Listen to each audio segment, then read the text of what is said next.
Hoy queremos, dentro de esa serie de mensajes, predicar del Salmo 2. Y lo hemos titulado, ¿está el mundo fuera de control?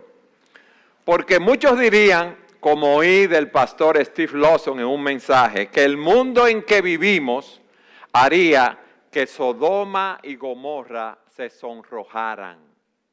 Porque vivimos en un mundo de mucha depravación. Las políticas que están promoviendo muchos organismos a nivel mundial para que los gobiernos la implementen, nos muestran cada día cómo están los gobernantes de muchos países alejados de Dios y de lo que Él nos dice en su palabra. Miren, no hay un nuevo orden mundial.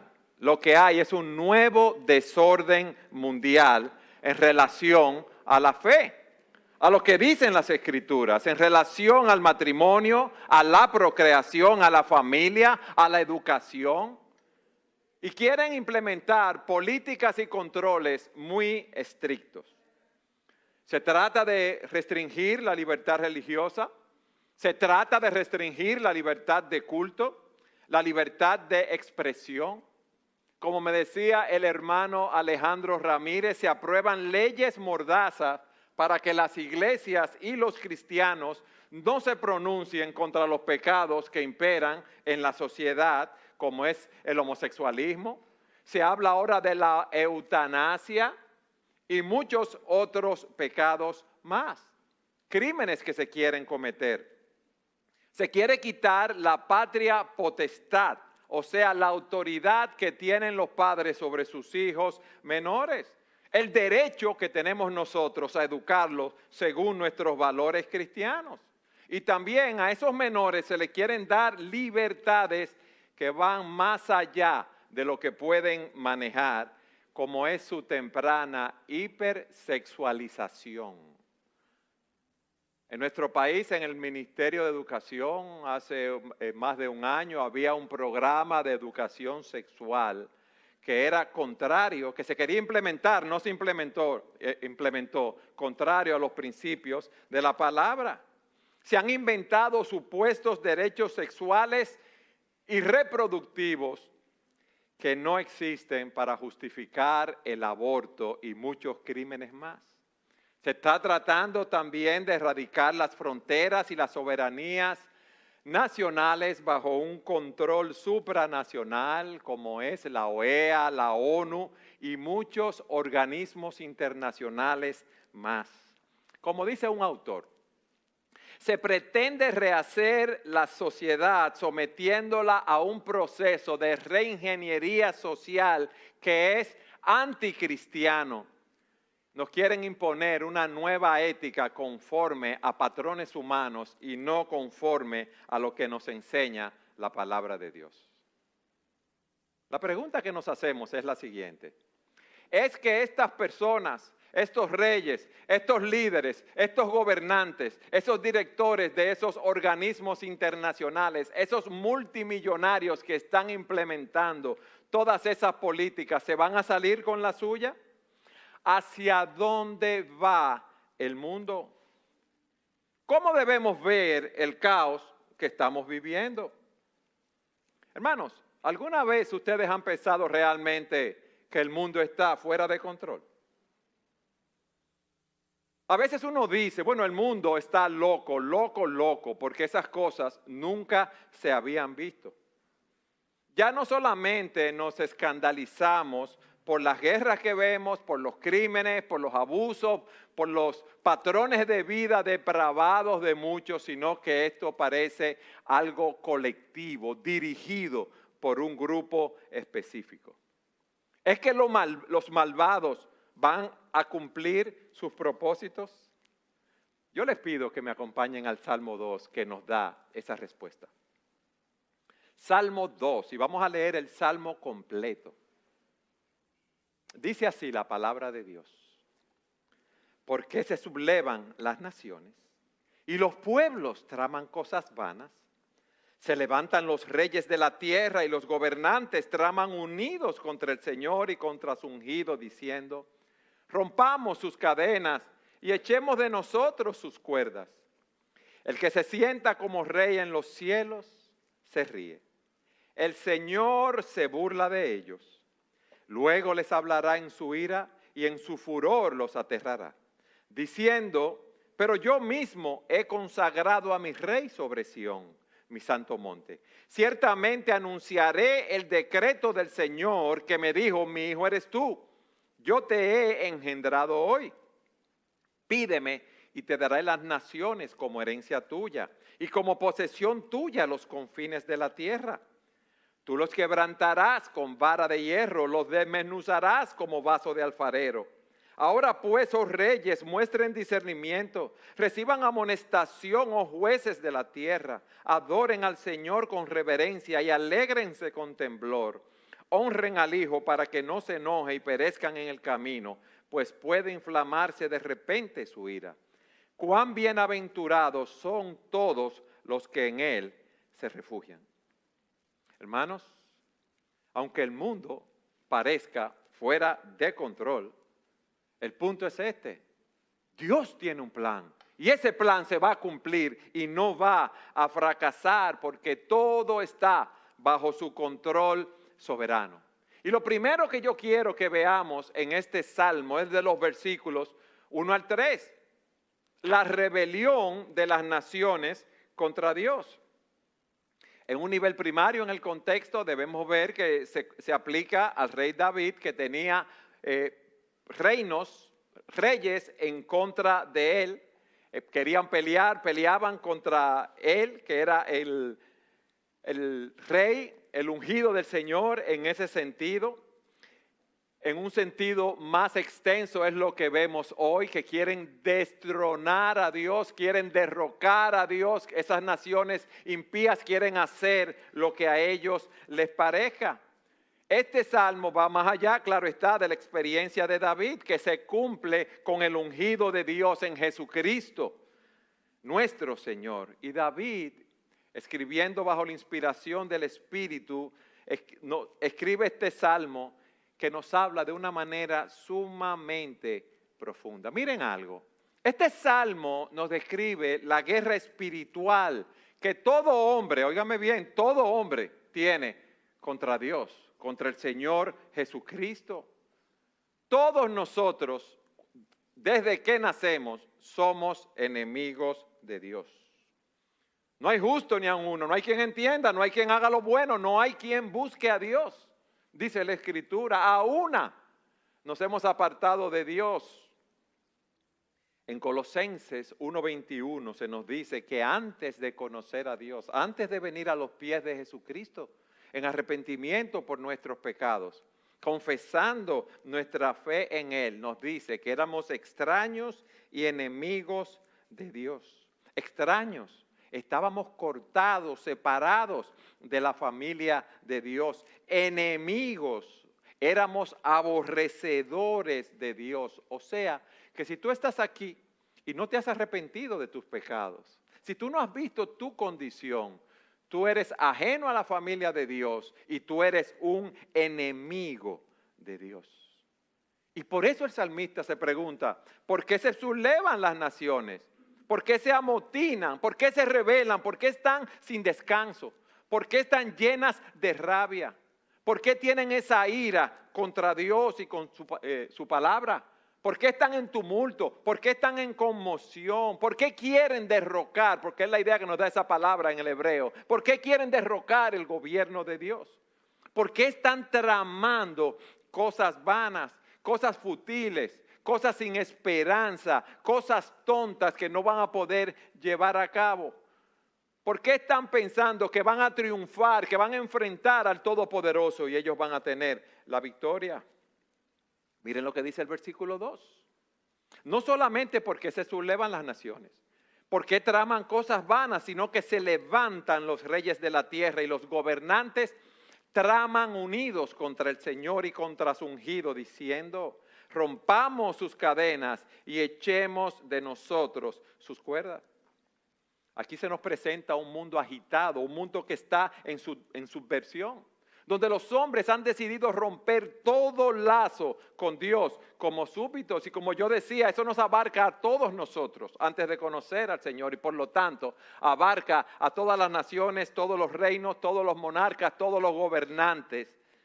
El salmista está hablando aquí de un complot universal.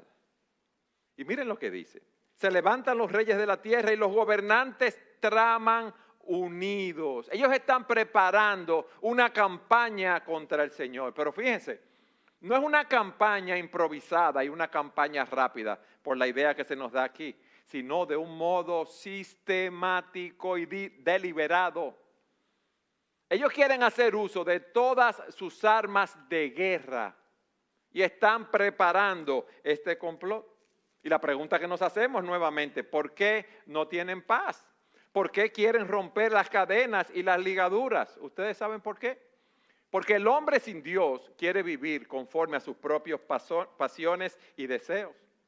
Quiere seguir maldiciendo, insultando, mintiendo, codiciando a la mujer ajena, fornicando, adulterando, viviendo para sí, engañando a los demás. Quiere continuar deleitándose en el pecado, no importa lo que Dios nos diga. Y ellos no van a estar en paz, óiganme bien, no van a estar en paz hasta que no rechacen, hasta que no derroquen al Señor y a su ungido, hasta que no rompan sus cadenas, sus ligaduras. Quieren ser libres para cometer todo tipo de abominaciones. Ellos quieren ser sus propios dioses. Ellos no quieren tener ningún freno ni ninguna restricción. Pero cualquier idea que tengan es una idea vana e ilusoria. Es una esperanza, como dije, sin fundamento, porque esto no va a suceder. Nada ni nadie puede tener éxito en su lucha contra Dios. Y es interesante que hagamos esta reflexión en este momento. Miren, ningún hombre es libre. Todos los hombres tenemos un gobernador, un Señor. Si tú estás aquí sin Cristo, tú eres hijo del príncipe de las tinieblas. O tú eres esclavo de Satanás o tú eres esclavo de Dios. Pero Dios es el único que promete una verdadera libertad espiritual en Cristo. Y tú me dirás, pero yo no veo eso en mi vida, porque yo estoy feliz, yo hago lo que quiero, yo no tengo que dar cuentas a nadie, yo estoy gozando de mi vida. A mí me está yendo muy bien y yo voy a seguir así. Ese es un pensamiento vano. Es un pensamiento vano porque si tú quieres vivir para ti, tú sigues siendo un extraño, como vimos en Colosenses 21, y un enemigo de Dios. Y si sigues así, vas camino a una condenación eterna.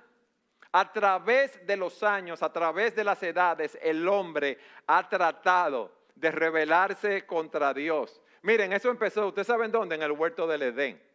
Cuando Dios le dice a Adán y Eva que comieran del fruto, que eso no le iba a hacer ningún daño, que eso le iba a dar a ellos sabiduría, si podemos decirlo de esa manera. Y ellos probaron y comieron. Y esa mentalidad, ese pensamiento de que el hombre quiere estar libre de toda restricción moral, dirigir su vida como quiera, está presente en nosotros. Miren, en la época del Renacimiento se exaltó al hombre y sus habilidades. En la época de la razón, el hombre quería depender de su propio razonamiento para discernir la verdad. Luego viene una época de revolución industrial, donde con tanto desarrollo se avivan las llamas de la confianza humana. Son etapas de pensamiento que ha vivido el hombre y todas esas etapas de pensamiento que estamos diciendo de una manera general es para independizarse de Dios. Luego vino el evolucionismo, que postulaba que no hacía falta conocer a Dios porque ya el hombre había evolucionado. Y esa explicación teocéntrica del hombre, que es un ser creado, ya no era necesaria. ¿Y qué es lo que el hombre ha buscado a través de las edades con todas estas teorías, con todas estas corrientes de pensamiento, como lo que estamos viendo hoy en día? Vivir su propia vida, quitarse de encima el yugo divino, romper con las cuerdas de autoridad que Dios nos ha puesto. Y eso nos lleva a una pregunta. ¿Cómo reacciona Dios ante todas estas corrientes de pensamiento? ¿Cómo reacciona Dios ante tanta iniquidad, ante tanto pecado? Y esto nos lleva a nuestro segundo punto, la respuesta de Dios. Hemos visto la rebelión del hombre. Veamos ahora la respuesta de Dios. ¿Qué es lo primero que dice en el versículo 4? El que se sienta como rey en los cielos se ríe, se burla de ellos. Pero miren qué interesante. Lo primero que el salmista hace, ante todo ese ruido, todo ese tumulto que hay, él dice, el rey está sentado en los cielos, el Señor se burla de ellos. El verdadero rey, el verdadero Señor está sentado en los cielos. Allí es que nuestro Dios tiene su trono.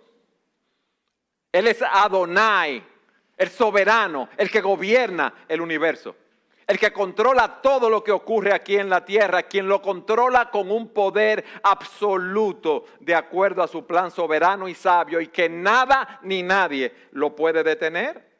Por eso el salmista dice en el Salmo 113:5, ¿quién es como nuestro Dios que está sentado en las alturas? Algunos de los hombres proponentes de todas esas nuevas teorías se sientan en los cielos. Alguno de esos hombres es descrito como el Señor. Alguno de ellos es descrito como Rey. Alguno de ellos es Adonai. Ese es nuestro Dios, mis hermanos. Y contra Él es que ellos están combatiendo. Contra ese Dios fue que nosotros combatimos en una época antes de convertirnos al Señor. Antes de rendirnos ante Jesucristo.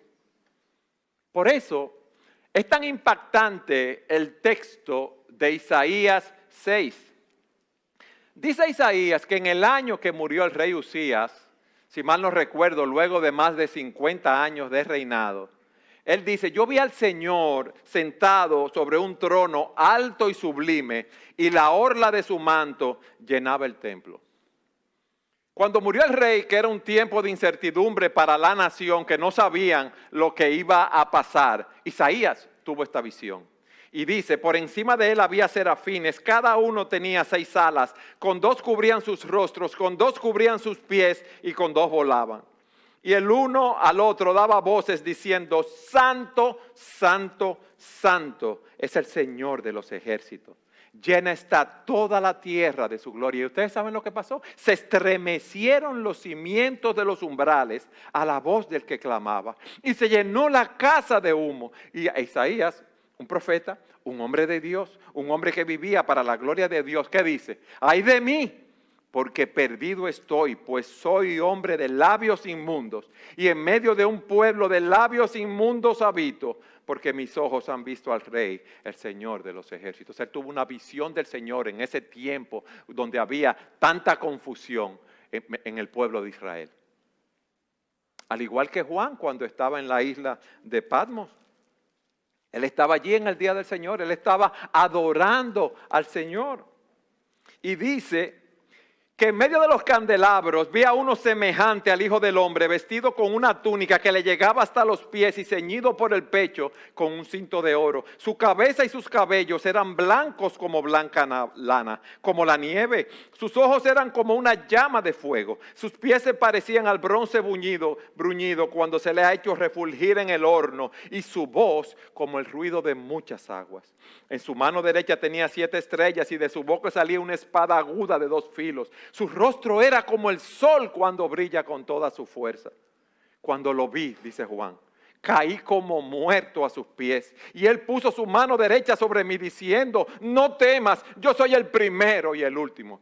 A ese es que esas personas quieren enfrentar. ¿Y ustedes creen que van a tener la victoria? No. Ese es nuestro Dios. Y miren lo que dice aquí. Él se ríe, el Señor se burla de ellos. Todos los planes, todas las reuniones, todos los controles que quieren poner, todas las teorías, queriendo destronar a Dios y Dios en los cielos, centrado en su trono, inconmovible. Miren cómo podemos ilustrar eso. Imagínense que una tribu de indígenas, vamos a suponer de la Amazonia, salen 50 guerreros del Amazonas con arcos y flechas y dicen, vamos a derrocar al presidente de los Estados Unidos. Y ellos van en el camino con sus arcos y flechas, salen caminando para Estados Unidos a enfrentar al presidente de los Estados Unidos. Una nación que tiene armas, tecnologías, bombas, controles de todo tipo. ¿Ustedes creen que van a tener éxito? No. Y quizás podrían tener algún éxito y alguno le puede dar un flechazo, pero con el caso de Dios no es así. Nadie lo puede hacer. Dios se ríe de la idea errónea que tienen esas naciones del poder. Déjenme ilustrarlo de esta manera. Usted ha visto cuando su niño de 2 años, los que tienen hijos, quieren pelear con usted y tumbarlo, echan un pulso con usted. ¿Qué usted hace? Usted se ríe. Cuando el niño de 2 años le dice, papi, vamos a echar una carrera, y salen corriendo los dos, no me va a ganar. Eso es lo que pasa allí. Dios, sentado en su trono de gloria y majestad, ve la locura de la humanidad enfurecida contra él. Y le da pena, pero eso no lo turba, él se mantiene en calma porque él está en los cielos. Miren, hermanos, empeñarse en proseguir la lucha contra Dios le provoca risa. ¿Ustedes saben por qué? Porque las naciones, dice Isaías, le son como una gota de agua en un cubo. Llene un cubo de agua. Si se cae una gotica del cubo, ustedes ni cuenta se dan, ni mente le damos. O pongan en una balanza algo a pesar y que haya un granito de polvo. La balanza ni siquiera lo registra, no hace ningún peso, no representa nada para él. Entonces Dios se ríe, porque todo el poder que puedan tener los hombres es Él que se lo ha dado. Y ellos no pueden combatir contra Él. Por eso, a pesar de todos esos vientos que vemos, que nos pueden llenar de temor, a pesar de que parece muchas veces que esos impíos, que esos hombres que son aborrecedores de Dios, enemigos de Dios, parece que fuesen a vencer, no, todo está en las manos de Dios. Y alabado sea el Señor por eso. Dice Daniel, Dios es el que cambia los tiempos y las edades, quita y pone reyes, da sabiduría a los sabios y conocimiento a los entendidos. Él fue que puso a Nabucodonosor a comer hierba por querer llevarse la gloria de lo que él había hecho en Babilonia. Y lo puso a comer hierba y dice, hasta que reconozca que el Altísimo domina sobre el reino de los hombres y que lo da a quien lo place.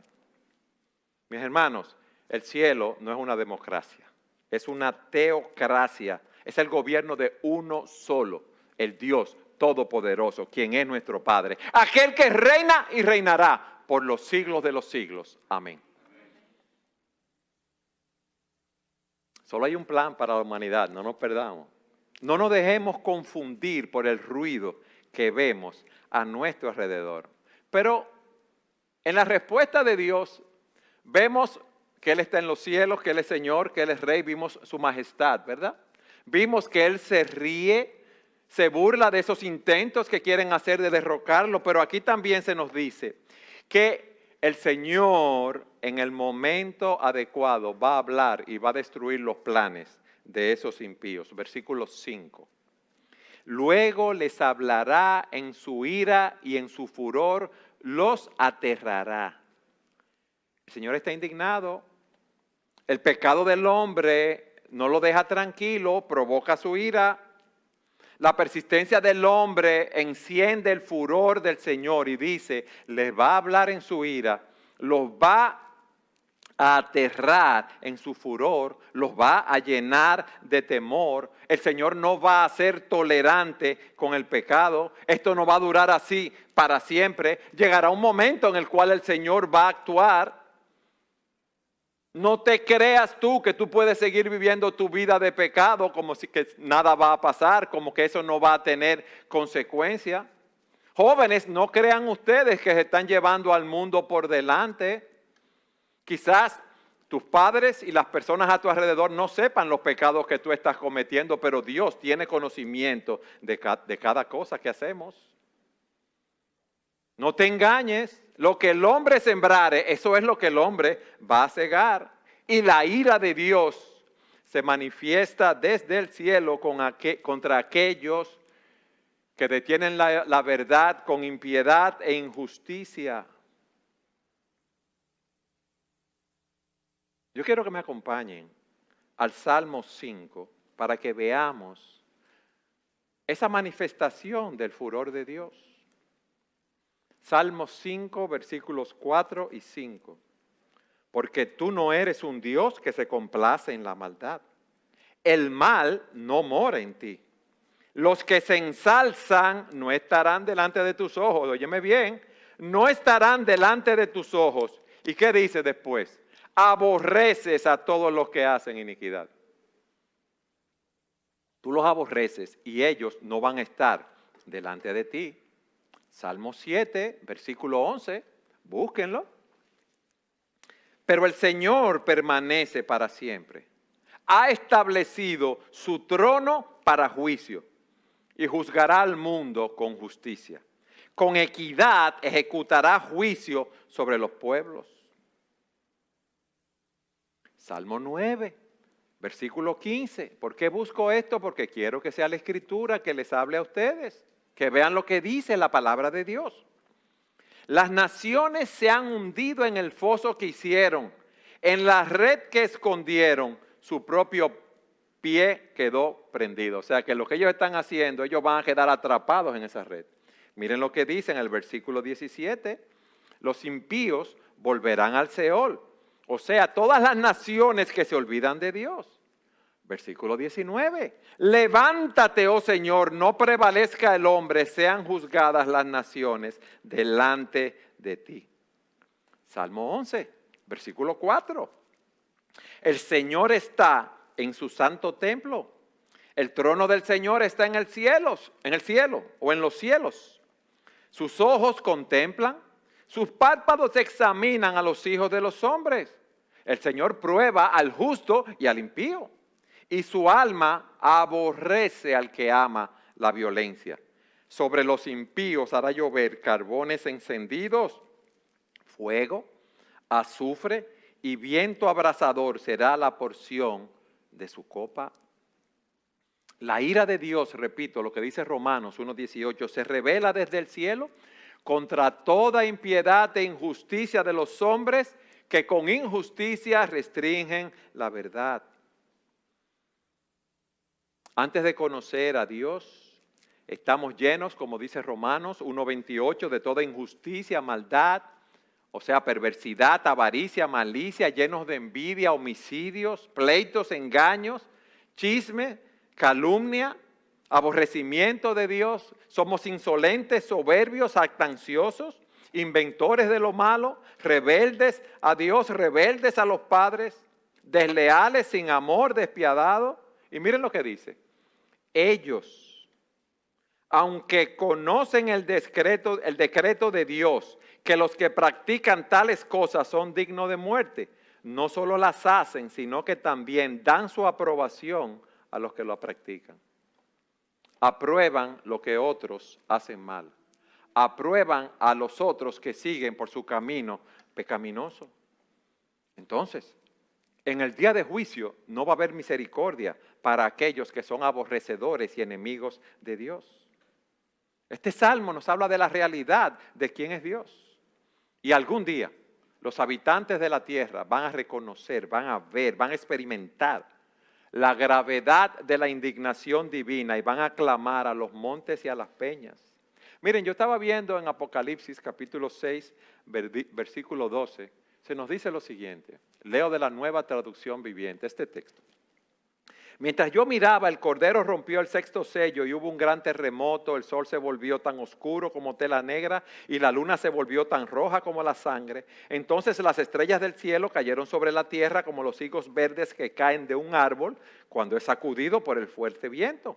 El cielo fue enrollado como un pergamino y todas las montañas y las islas fueron movidas de su lugar. Y dice en el versículo 15, entonces todo el mundo, los reyes de la tierra, los gobernantes, los generales, los ricos, los poderosos, todo esclavo y hombre libre. ¿Ustedes saben lo que hicieron? Se escondieron en las cuevas y entre las rocas de las montañas y gritaban a las montañas y a las rocas: caigan sobre nosotros y escóndanos del rostro de aquel que se sienta en el trono y de la ira del Cordero, porque ha llegado el gran día de su ira, ¿y quién podrá sobrevivir? El Señor va a hablar en su ira y en su furor.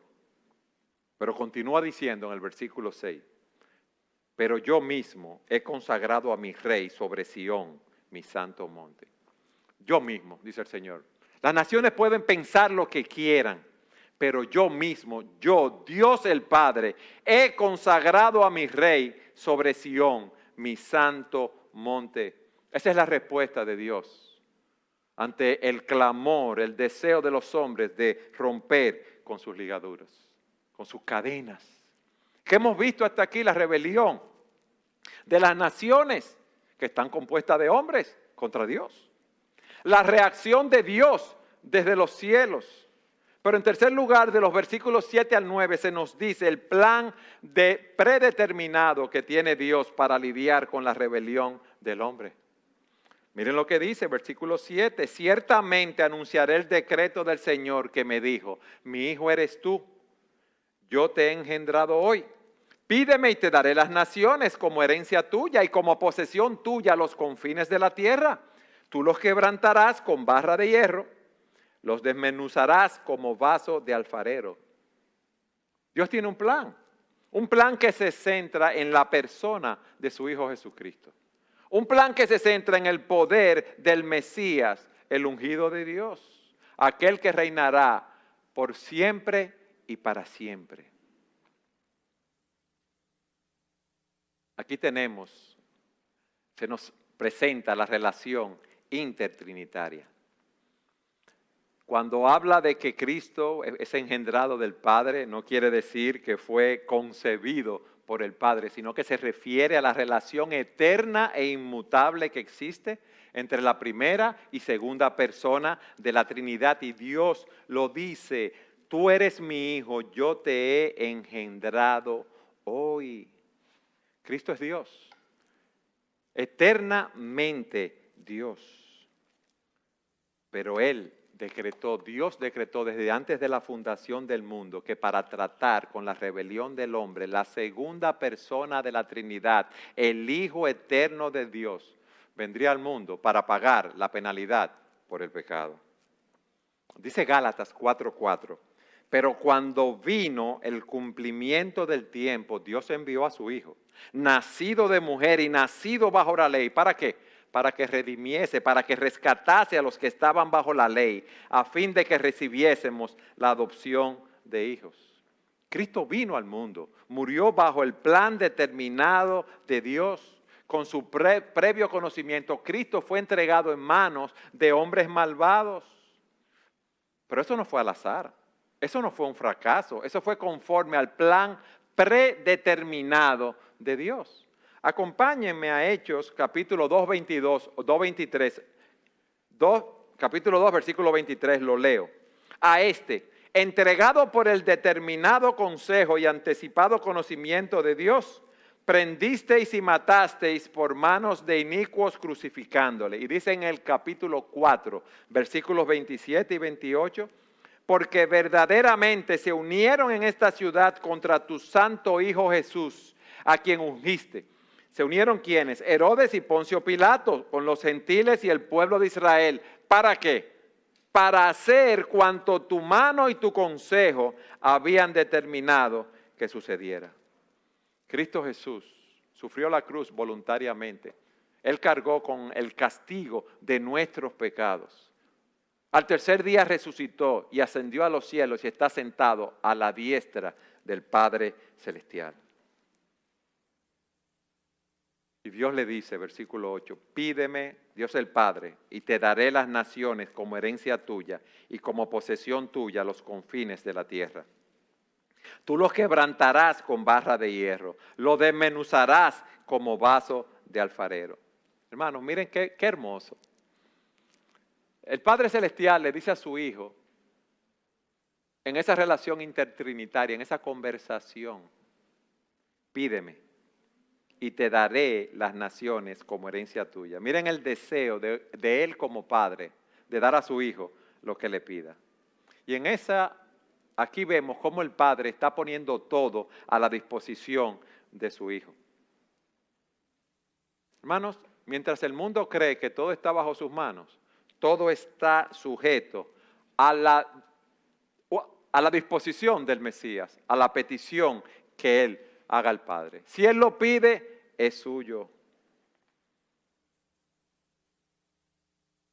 Él sufrió la cruz, Él vio el fruto de la aflicción de su alma y lo verá en nosotros, en ti y en mí.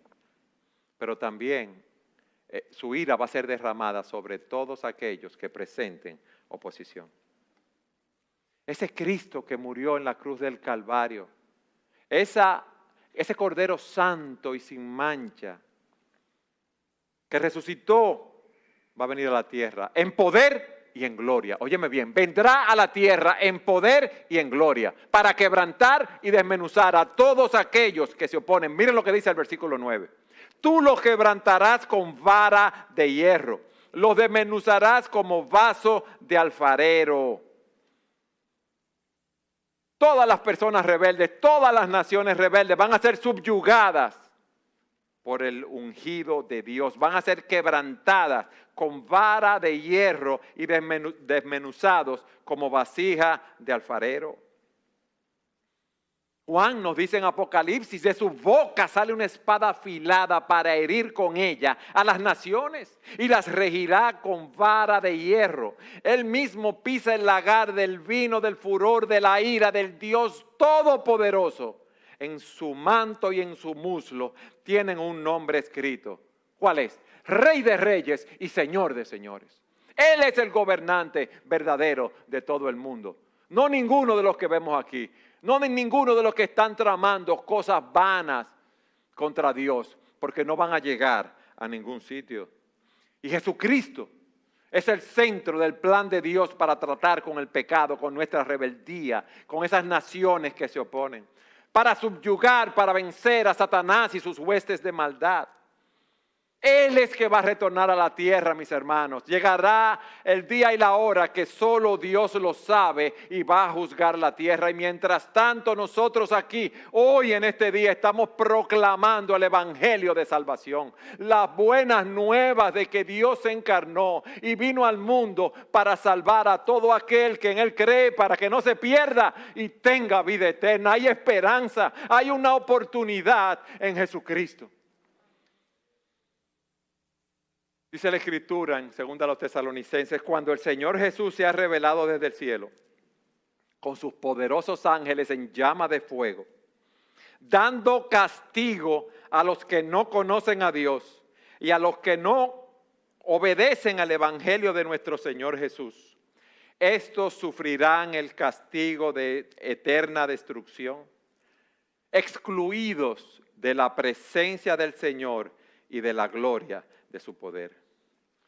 Cuando Él venga para ser glorificado en sus santos en aquel día, para ser admirado entre todos los que han creído, porque nuestro testimonio ha sido creído por ustedes. Castigo de eterna perdición.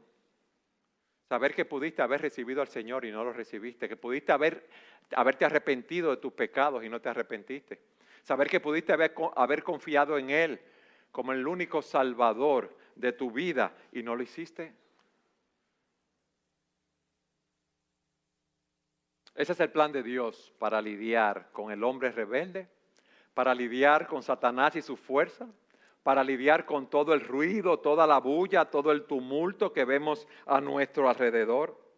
Su plan involucra a la segunda persona de la Trinidad el Hijo de Dios, el ungido de Dios, el Hijo eterno, quien va a regresar a la tierra con poder para acabar con toda rebelión y gobernar con justicia.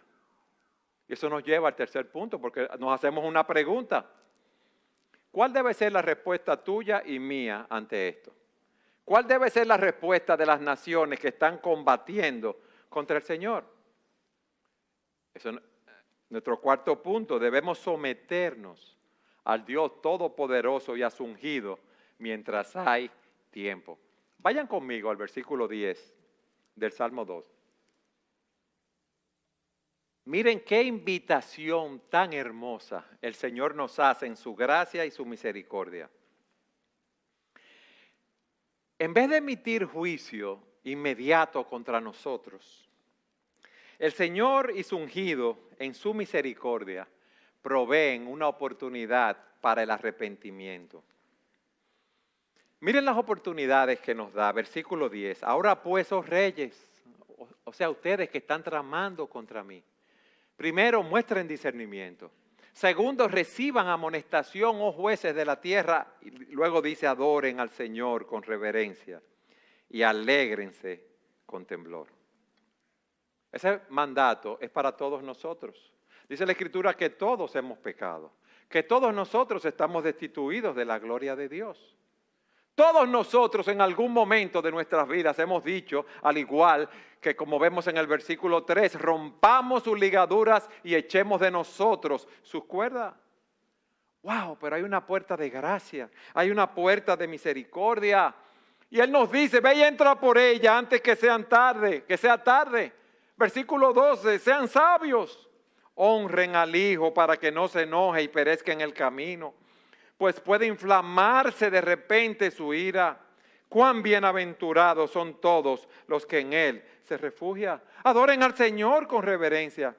Regocíjense en estos momentos de misericordia de parte de Dios. No sigan la corriente de este mundo que te va a llevar a una condenación eterna.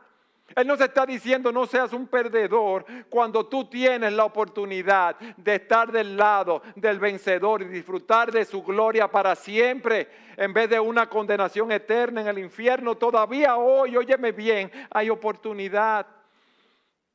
Tú no vas a cambiar el curso de esta guerra, pero tú sí puedes cambiar del bando en el cual tú te encuentras. Dios en su misericordia te está invitando hoy a que razones, a que seas prudente, a que tomes una decisión inteligente. ¿De qué te vale luchar contra Dios si al final vas a perder? Este salmo nos ha dicho para quién debemos vivir. Este salmo nos dice a quién debemos honrar. El propósito de nuestra existencia no comienza y termina con nosotros mismos. Nosotros vivimos en este mundo porque Dios nos está dando una oportunidad de arrepentirnos de nuestros pecados, de creer en Cristo, de unirnos a Él y ser más que vencedores. Pero si tú sigues luchando contra Dios, tú vas a perecer. Honra al Hijo para que no se enoje y perezcan en el camino. Honra al Hijo para que no vayas a una condenación eterna. Pues puede inflamarse de repente su ira. Hoy es el día aceptable. Hoy es el día de salvación.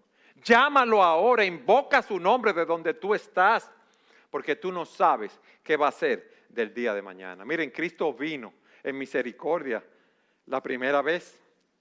Como vimos, vino a morir por nuestros pecados, vino a darnos salvación. Vino a llevarnos a la presencia de Dios, pero aquí se nos dice que Él va a venir por segunda vez a juzgar en su ira. Y si tú no te sometes al Señor hoy, mañana puede ser demasiado tarde. Los próximos 30 segundos pueden ser demasiado tarde. El próximo minuto, los próximos 5 minutos, porque tú no sabes qué va a ser de tu vida. Tú no sabes si tú vas a estar vivo. Y tú estás al borde de un precipicio del cual puedes caer e ir a una condenación eterna. Dice la Escritura que está establecido para los hombres, óigame bien, que mueran una sola vez. Y después de esto, el juicio. así también Cristo fue ofrecido una sola vez, óyeme bien, una sola vez para llevar los pecados de muchos. Y aparecerá por segunda vez sin relación con el pecado para salvar a los que le esperan. Pero va a condenar a aquellos que tramaron contra él.